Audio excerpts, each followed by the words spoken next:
நிஜங்கள் Channel 1 நிஜங்கள் நித்திரையில்லா உலகின் நிஜங்கள் நிம்மதியில்லா உயிர்களின் நிஜங்கள் தன்னலமில்லா தாயக மக்கள் சிந்திய இரத்த துளிகளின் நிஜங்கள் நிஜங்கள் நிஜங்கள் Channel 1 நிஜங்கள் சொந்த பந்தங்கள் இழந்தோர் நிஜங்கள் சொத்து சுகங்களை இழந்தோர் நிஜங்கள் அரண்மனைவாசிகள் அகதிகளாகி வலிக்கும் கண்ணீர் துளிகளின் நிஜங்கள் நிஜங்கள் Channel 1 நிஜங்கள் நிஜங்கள் Channel 1 நிஜங்கள்.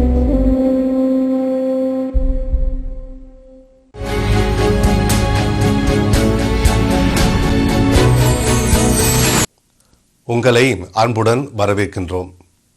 நிஜங்கள் நிகழ்ச்சியினூடாக நியாயப்பட்ட செய்தி துளிகளை தேடிப்பிடித்து உங்கள் முன் நெறிப்படுத்தும் நிகழ்வாக உங்களை கவர இருக்கின்றது. வினைவலியும் தன்வலியும் மாற்றான் வலியும் துணை வலியும் தூக்கிச் செயல் என செயல்பட அழைப்பு விடுக்கின்றோம். உறங்கி கிடக்கின்ற உண்மை நிகழ்வுகளின் நிஜங்களாய் உங்கள் தமிழ் மண்ணில்.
இலங்கை தீவின் இனப்போர் இந்த நூற்றாண்டின் மிகப்பெரிய அவலம். விண்வெளியில் சஞ்சாரம் புரிய துடியா துடிக்கும் மனிதம். ஆனால் இங்கு ஒரு அரசு இன சுத்திகரிப்பை நடத்துகிறது. மேக மின்கொடிகளை வலிந்து மடக்கி பரவிய மகரந்த வாசனை துகள்களை போக்கி ஓடுகின்ற அருவிகளை அகங்கையில் முகந்து நீர் தெளிக்கின்ற மாளிகைகள் இலங்கை மாநகரில் என்றான் கவி சக்கரவர்த்தி கம்பன். இன்றைய இலங்கையை கம்பன் இருந்தால் எப்படி கூறியிருப்பான்? இனவதையில் சிதைக்கப்பட்ட தமிழினத்தின் நெஞ்சார்ந்த நிகழ்வுகளை வெளிப்படாதிருக்க கொடிய அரசின் திடமான தடைகளை கண்டு முடங்குதல் முறையா? காலத்தின் தேவை கருதி எம்மினம் ஊடகங்கள் படுகின்ற உண்மை நிகழ்வுகளை காட்சிப்படுத்துகின்றோம். கடந்த வருடம் கொழும்பு மாநகரில் அமைந்துள்ள சர்வதேச மண்டபத்தில் சர்வதேச ஊடகத்துறை மாநாடு நடைபெற்றது. வெளியீட்டு நிறுவனங்களை தாக்குங்கள், பத்திரிகையாளர்களை படுகொலை செய்யுங்கள், ஊடகத்துறையினரை கடத்துங்கள் என அதிகார உத்தரவுகளை பிறப்பித்தவர்கள் ஊடகத்துறை மாநாட்டில் விருந்தினர் உரையாற்றுகின்றனர். ஒருபுறம் ஜனநாயகவாதிகளாகவும் மறுபுறம் புதிய நாசிகளாகவும் செயல்படுகின்ற இவர்களின் சுயரூபத்தை தோலுரித்து காட்ட வேண்டிய தார்மீக பொறுப்பு சர்வதேச மனித உரிமை அமைப்புகளின் கடமையாகும். மனிதாபிமான உரிமைகளை உருக்குலைத்து ஜனநாயக அகராதியில் தமிழர் உரிமைகள் வாசகம் மறைக்கப்பட்டு ஒரு இனம் இன்னொரு இனத்தை அடக்கியாள முனைகின்றது. சமாதானம், அமைதி இவையெல்லாம் அரசு ஆட்சியாளர்களுக்கு சகிக்க முடியாத வாசகங்கள். 2004, 2005. These are violations committed against us. Violations committed against us. Political party, as a head of a government officer at Ratnapuri on 4th April 2000. These are SLN and vote number reports lot of difficulty. And we want to IPS. Education. இலங்கை தீவில் ஆட்களை கடத்துவதே மிக சாதாரணம். மனிதர்கள் காணாமல் போவதில் உலகில் 2வது இடத்தை இலங்கை தக்க வைத்துக் கொண்டிருக்கின்றது. கொண்டிருக்கின்றார்கள். அதே போல 9 தமிழர்கள் கொலை செய்யப்பட்டிருக்கின்றார்கள். கொழும்பிலேயே நிலைமை இப்படி இருக்குமானால் வடகிழக்கிலே தமிழர் தாயகத்திலே ஒரு நிலைமை எப்படி என்பதை கற்பனை செய்து கொள்ள முடிகின்றது. இந்த நடவடிக்கைகளுக்கு செயல்பாடுகளுக்கு அரசாங்கம் திட்டவட்டமாக பதில் சொல்லி ஆக வேண்டும் என்று நான் கூறிக்கொள்ள விரும்புகின்றேன். அது மாத்திரமல்லாமல் அடிக்கடி மனித உரிமை சம்பந்தமாக குரல் கொண்டிருக்கக்கூடிய சர்வதேச மனித உரிமை அமைப்புகள், ஐக்கிய நாடுகள் சபையின் மனித உரிமை ஆணையாளர் உட்பட சர்வதேச மனித சபை உட்பட அனைத்து சர்வதேச சமூகங்களுக்கு நான் கோரிக்கை விடுக்கின்றேன். தமிழர்களை காப்பாற்ற முடியுமா முடியாதா என்பதை அரசாங்கம் மாத்திரமல்ல சர்வதேச சமூகம் தெளிவாக சொல்லிவிட வேண்டும் என்று கோரிக்கை விடுத்துக் கொள்ள விரும்புகின்றேன். எங்களது மக்கள் கண்காணிப்பு குழு தெளிவான முறையில் திட்டவட்டமான முறையிலே நடந்து கொண்டிருக்கூடிய கடத்தல்கள், படுகொலைகள் சம்பந்தமான விஷயங்களை தொடர்ந்து அம்பலப்படுத்திக் கொண்டே இருக்கும் என்று நாங்கள் தெளிவாக கூறி வைக்க விரும்புகின்றோம்.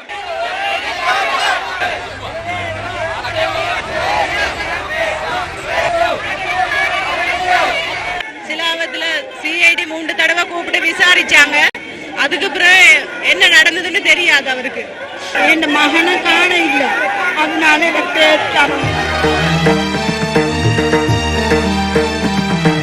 மூங்கில்கள் நெறியும் கரையில் நீ மீட்டிய வீணையில் ஏன் இந்த சோகம்?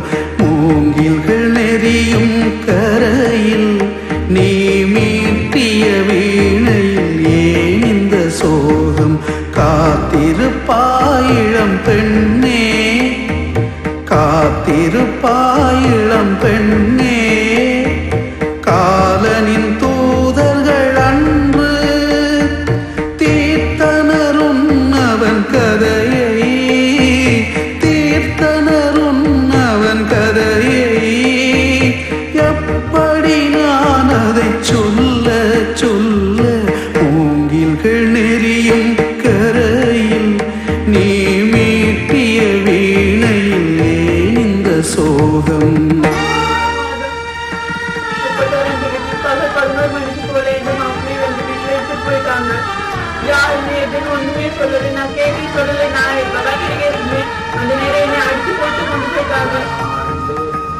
செவ்வாய்க்கிழமை இரவு 10 மணி அளவில் வெள்ள வாங்கி வந்தவர்கள் வாசலில் இருந்த செக்யூரிட்டியை அடிக்கி ஒரு மூலையில் இருக்க வைத்துவிட்டு 4 பேர் வெள்ளை வெயிலில் மேனி பேகும் என்பதை மீறி, வெள்ளை வெயிலில் மேனி பேகும் என்பதை மீறி மெல்லவே நடக்கின்றாய், மெல்லவே நடக்கின்றாய்.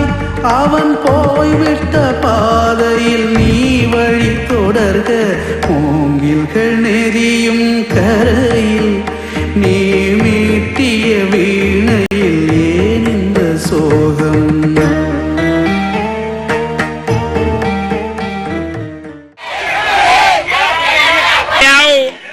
This is a gathering of families of the disappeared. So many people have disappeared, maybe hundreds. This is only few of the families here. And to show to the people here and abroad that these people are disappeared. Police is not accounting. They can't find it. Some power which is more powerful than the police is abducting them in front of police stations, in front of presidential house. People are being abducted and no reason is given. The families don't know why these people are being abducted. This is a pathetic situation. Mahinda Rajapaksa in 1988 walked with me to Kataragama campaigning against disappearances. That man is in power today and same thing is happening.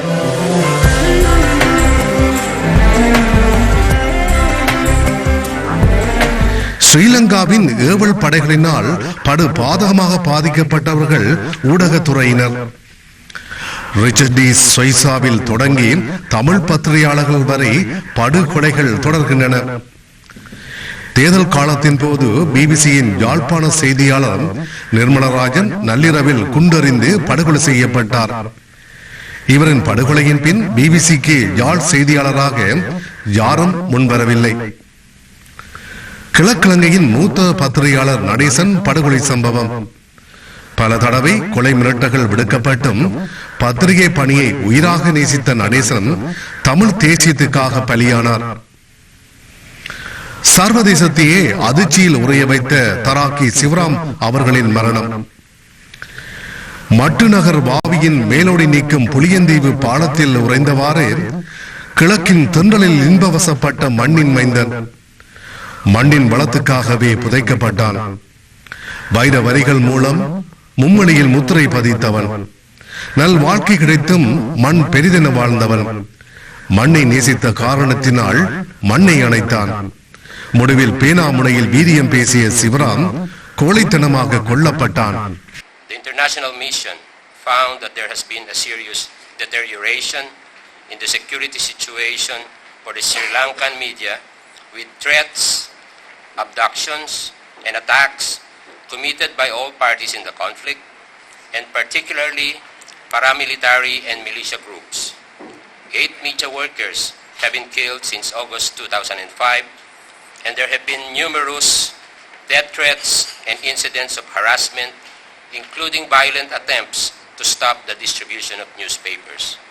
But in particular on, but not limited to, the Tamil language media, with the aim of obstructing and hindering press freedom and freedom of expression. In this context, the international mission reminds the combatant parties of their responsibility.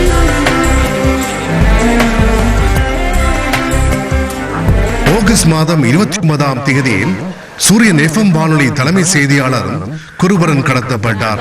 வலிக்கிட்டு போயிட்டு தானே தான் கேட்ட பூட்டிட்டு போனவர். இப்போ நாய் குறைச்சது பிரச்சனை இல்லைன்னு போயிட்டு நினைச்சிட்டு வெளியே போயிட்டாருன்னுட்டு அப்புறம் 5:45 தான் மகளை வேனுக்கு ஏற்றுக்க எங்கட வேனுன்னு எங்கட வேணுன்னு நிற்கல, வேறு யார்ட்டையோ வேணுன்னு போட்டு வந்துட்டு திருப்பி சந்தேகத்தில் தான் மகனை விட்டு பார்த்தது எங்கட வேணுன்னு. பிறகு அவர்கிட்ட ஃபோனை கடிச்சு ஒரு ஃபோன் வந்து ரிங் ஆஃப் பண்ணி இருந்தது, மற்ற ஃபோன் வந்து ரிங் பண்ணி கொண்டு இருந்தது. ஆஃபீஸ் ஃபோனை கிடச்சி அந்த டேபிள் ஃபோனும் ஆன்சர் பண்ணி இல்லை. வந்து பார்த்தா பிறகு அங்கே அவர்கிட்ட சூரியன்லேருந்து ஃபோன் பண்ணி கேட்டவே இப்படி இருங்க நியூஸ் ரூமில் ஒருத்தரும் இல்லையேன்னு சொல்லி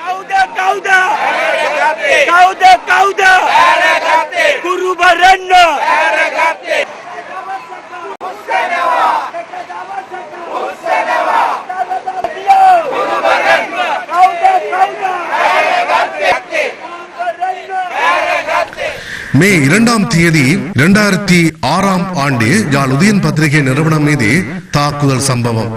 சர்வதேச ஊடக தினம் நினைவுகூரும் வேளையில் தமிழர்களின் பண்பாட்டு நகரில் படுகொலைகள் நடத்தினர். இந்த தாக்குதலின் விநியோக முயற்சியாளர் உட்பட பத்திரிகை நிறுவன ஊழியர் 2 பலியாகினார்கள். யாழ் நகரில் ஈழநாடு பத்திரிகை ஆரம்பித்த போது யாழ்ப்பாண சித்தர் ஜோகசுவாமிகள் கூறிய கூற்றுக்கள் ஏசுவார்கள், எறிவார்கள், எரிப்பார்கள், உண்மையை எழுதுங்கள் என அறைகூவல் விடுத்தார். உதயன் நாளிதழ் முடக்கி வைக்க ஸ்ரீலங்கா ராணுவ புலனாளர்களின் முயற்சி இன்றும் தொடர்கின்றது. உதயன் வெளிவராமல் தடுப்பதன் மூலம் யாழ் மக்களை தனிமைப்படுத்த அரசு முயற்சிக்கின்றது. ஏனையின் பாதியை மூடிவிட்டு யாழ் குடாநாட்டு மக்களை ராணுவம் கேடியங்களாக பயன்படுத்துகின்றது. தீபகற்ப மக்களின் சுயாதீனமான கருத்துக்களுக்கு நடமாட்டத்துக்கு தடைகள் போடப்பட்டுள்ளன. உண்மைகள் வெளிக்குணரா வண்ணம் ராணுவம் பொய் பிரச்சாரங்களை செய்கின்றது. இவர்களின் கூற்றை முறியடிக்க தமிழ் பாராளுமன்ற உறுப்பினர்கள் பத்திரிகையாளர் மாநாடு ஒன்றினை கொழும்பு நகரில் நடத்தினர். வடக்கு கிழக்கு மக்களை ஸ்ரீலங்கா அரசு மனித வதை செய்கிறது என்பதனை வெளிச்சத்துக்கு கொண்டு வந்தனர். அந்த மக்களுக்கான உணவை வழங்கி வந்தது. இன்று கூட்டுறவு சங்கங்கள் மாத்திரமே உணவை வழங்குகின்றது. அதுவும் போதிய அளவிலே அந்த மக்களுக்கு வழங்க முடியாத ஒரு அவலம் அங்கே இருக்கின்றது. 14 வயது 9ஆம் ஆண்டு சாமான்கள் இங்கே எடுக்கணும். அதால நாங்க போயில மல்லி, செத்தல், உள்ளி, பெருஞ்சீரகம் எல்லாம் 1/4 கிலோ தரணும். இலங்கையில் அரசு செலுத்துகின்ற மிக முழுமையான ஒரு பயங்கரவாதம், தமிழ் மக்கள் மீது செலுத்துகின்ற முழுமையான பயங்கரவாதத்தை உலகத்துக்கு எடுத்து காட்டுவதற்காக இந்த பத்திரிகையாளர் மாநாட்டை கூட்டியிருக்கின்றோம். இந்த அரசு மிக திட்டமிட்ட அடிப்படையில் வடக்கு கிழக்கு தமிழ் மக்களை ஒடுக்குவதற்காக பல்வேறு வியூகங்களை வகுத்திருந்தது. அதில் இன்னொரு முக்கியமான அம்சம் பத்திரிகையாளர்களை தடுத்தது, அவர்களது வாயை மூடச் செய்தது. அதிலேயும் அரசு வியூகம் வகுத்து பல்வேறு வகையில் பத்திரிகை நிறுவனங்களை தாக்குதல், பத்திரிகையாளர்களை தாக்குதல், அவர்களை கடத்துதல் என்று பல்வேறு முறையில் அவர்களை அச்சுறுத்தி செய்திகள் வெளியுலகுக்கு செல்ல விடாமல் தடுக்கின்ற ஒரு வியூகத்தையும் வகுத்திருந்தது. இந்த மக்கள் எத்தனை இடப்பெயர் வழிகளை சந்தித்தனர். படைகளின் ஆக்கிரமிப்புக்கு அங்கே யாழ் குடாநாடே இடம்பெயர்ந்த காட்சி உலகில் நிகழ்ந்த மிகப்பெரிய இடப்பெயர்வில் இதுவும் ஒன்று.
தரையை பிளந்து பண்படுத்திய யாழ் மக்கள் தரவழி பாதைக்காய் துயர நிலை.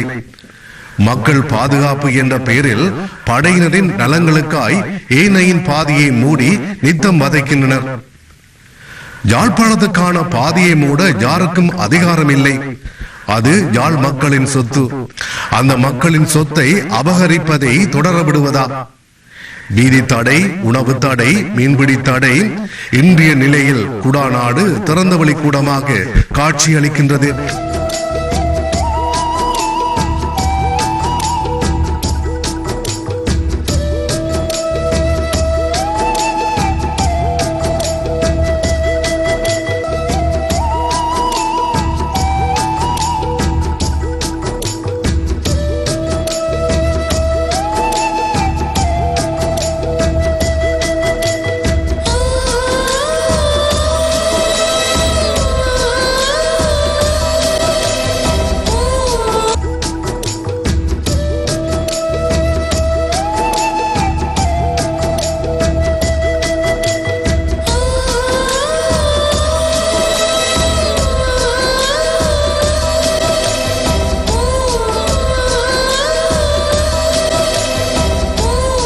ஏனையின் பாதையை மூடிய செயல் தலிபான் பயங்கரவாதத்தை விட கொடியது.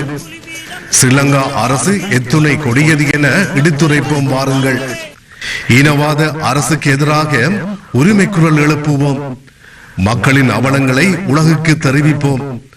30 லட்சம் தமிழர்களின் உரிமை போராட்டம் வெற்றி பெற உழைப்போம். More than several hundreds of families are being evicted out of Colombo for no reason, just because they belong to a different group. திசைகளை குடைந்து தொலைவுக்கு வந்து விட்டோம். நினைவுகளை மீட்டி காலங்களை தொலைத்து விட்டோம். That the government of Canada increase pressure on the Sri Lankan government and military as well as on the Liberation Tigers. அந்நிய தேசங்களில் அவலங்களை தொலைத்துவிட்டு ஞாபகங்களை சுமப்போம். விடியலுக்காய் புறப்படுவோம்.